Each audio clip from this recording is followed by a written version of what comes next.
کہ اس مسئلے کے اوپر ثواب صحابہ اکرام سے ثابت نہیں ہے لہٰذا نہیں کر سکتے، یہ بدعت ہے۔ قرآن خوانی اجماعی طور سے صحابہ اکرام سے ثابت نہیں ہے کیونکہ یہ ثواب کا کام ہے، ثواب کے لیے ثبوت چاہیے ہوتا ہے، لہٰذا یہ ناجائز ہے۔ اب سوال یہ ہے کہ جو یہ رشید احمد صاحب نے لکھا ہے کہ کوے کھانا جائز نہیں بلکہ ثواب ہوگا، تو یہ ثواب کس صحابہ سے ثابت ہے؟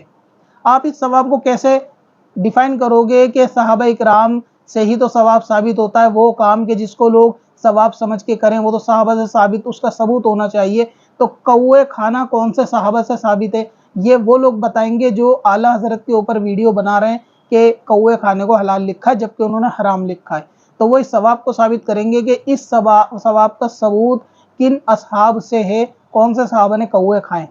کیونکہ اکثر جب بھی سنی کوئی کام کرتے ہیں اور وہ کہتے ہیں اس کام کو کرو اس پہ ثواب ہوگا، جیسے قرآن خوانی کرا لی اس پہ ثواب ہوگا، تو کہتے ہیں ثواب نہیں، آپ اس کو رسم بولو، دنیا کی رسم ہے، یہ ثواب نہیں، ثواب تو وہ ہوگا جس کا ثبوت صحابہ سے ہوتا ہے۔ تو اب کوے کھانے پہ جو ثواب ہے اس کا ثبوت صحابہ سے ہے، اس کا جواب ان کے پاس نہیں ہوگا، اور اس کے ثواب پر جو یہ دلیل لائیں گے کہ جو کام غلط سمجھا جاتا ہے اس کو دین کو نکھارنے کے لیے ثواب، تو ایسے بہت سارے ثواب دیوبند کے اندر موجود ہیں کہ جن کا ثبوت صحابہ سے نہیں ملتا لیکن ان کے وہاں پھر بھی ثواب ہے۔ لیکن آپ کرو گے تو آپ کے وہاں وہ ناجائز اور بدعت ہو جائے گا۔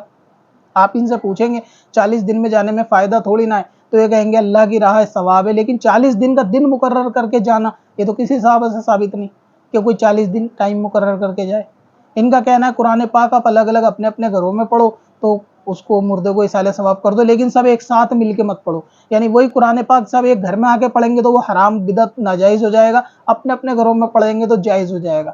یعنی بالکل نان سینس والی بات ہے کہ جس کی اصل جائز ہے وہ ملنے کے بعد کیسے ناجائز ہو جائے گی؟ کوئی اس کا سر پیر نہیں بات کا، لیکن لوگوں کے اندر تفرقہ ڈالنے کے لیے، ان کے اندر اختلاف پیدا کرنے کے لیے پھر یہی لوگ آپ کو درس دیتے ہیں کہ ایک ہو جاؤ، جو قرآن پڑھنے کو ناجائز بدعت بتائیں، اور جب ان سے کہا جائے کہ بدعت نہیں ہے تو یہ خود فساد ڈال کے مسلمانوں کو کہتے ہیں کہ ایک ہو جاؤ۔ جو کوے کھانے پہ ثواب لکھیں اور پھر آپ کے کسی ثواب کے کام کو بولیں کہ صحابہ سے اس کا ثبوت چاہیے، یہ لوگ کہتے ہیں کہ ایک ہو جاؤ۔ اب اگر کوا کھانا اعلیٰ حضرت نے مثال کے طور پہ حلال لکھ بھی دیا تو وہ صرف حلال ہے، کھانا نہ کھانا بندے کی مرضی ہو سکتا ہے۔ مثال کے طور پر مجھے کوئی چیز ایسی ہے حلال ہے، مجھے پسند نہیں، میں نہیں کھاتا زندگی بھر، تو یہ میرا ذاتی مسئلہ ہے۔ اسی طرح بہت سارے کھانوں میں علماء کا اختلاف ہے، جیسے کہ جھینگا مچھلی میں کہ بہت سارے علماء اس کو جائز کہتے ہیں، لیکن جائز کا مطلب یہ نہیں کہ اس کو لازمی طور سے کھایا ہی جائے۔ تو حلال ہونا کسی چیز کا یہ بندے پہ بھی ڈیپینڈ کر سکتا ہے کہ وہ حلال کے بعد بھی کھائے گا نہیں کھائے گا، لیکن تمہارے وہاں کوا نہ کہ حلال بلکہ ثواب بھی ہے، تو میری گزارش بھی یہی ہے آپ سے کہ آپ اس کو کھایا کریں، تھوڑے کم کریں، آپ کو اس پہ ثواب بھی ملے گا۔ آپ اس کو بریانی کے طور سے کھائیں، آلو گوشت بنا کے کھائیں، یا کچھ اور اس کو بھون کے تل کے کھائیں، لیکن کھایا کریں، کیونکہ آپ کے وہاں کھانا جائز نہیں بلکہ ثواب ہے۔ اور جو یہ جھوٹ دوسرا سوال تھا کہ اعلیٰ حضرت نے الو کھانے کو حلال لکھا ہے، اس کا آپریشن ہم نے اس والی ویڈیو کے اندر پورا کر دیا ہے، اس کا نیچے لنک ڈسکرپشن میں اور کمنٹ باکس میں پن کر دیں گے۔ اگر اتفاقاً پن کرنا بھول جائیں تو آپ یوٹیوب پہ سرچ کر لیں سکندر وارسی اباؤٹ الو کھانا، پوری ویڈیو آپ کو انشاءاللہ تفصیل کے ساتھ مل جائے گی۔ اس ویڈیو کے اندر بھی دیوبندی مولانا نے جھوٹ اور مکر و فریب سے کام لیا ہے، اور انشاءاللہ اس کا جواب اس نے آج تک نہیں دیا اور قیامت تک یہ دے بھی نہیں سکتا۔ چل تجھے بھی بخشوا دوں، تیری باری آ گئی۔